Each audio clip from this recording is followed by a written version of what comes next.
نحمدہ و نصلی علی رسول الکریم اما بعد اعوذ باللہ من الشیطان الرجیم بسم اللہ الرحمن الرحیم۔ حدیث نبی ہے، سہیل کے والد ابو صالح سمان نے حضرت ابو ہریرہ رضی اللہ تعالیٰ عنہ سے روایت کی کہ رسول اللہ صلی اللہ علیہ وسلم نے فرمایا، مسجد کے دروازوں میں سے ہر دروازے پر ایک فرشتہ ہوتا ہے جو پہلے آنے والے کا نام لکھتا ہے۔ آپ نے اونٹ کی قربانی کی مثال دی، پھر بندرج کم کرتے گئے یہاں تک کہ آخر میں انڈے جیسے چھوٹے صدقے کی مثال دی۔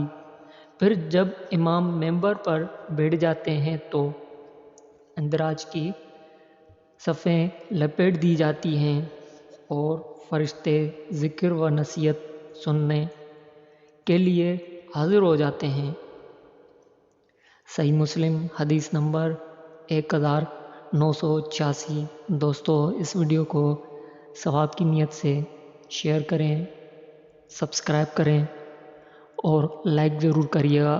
السلام علیکم ورحمۃ اللہ وبرکاتہ۔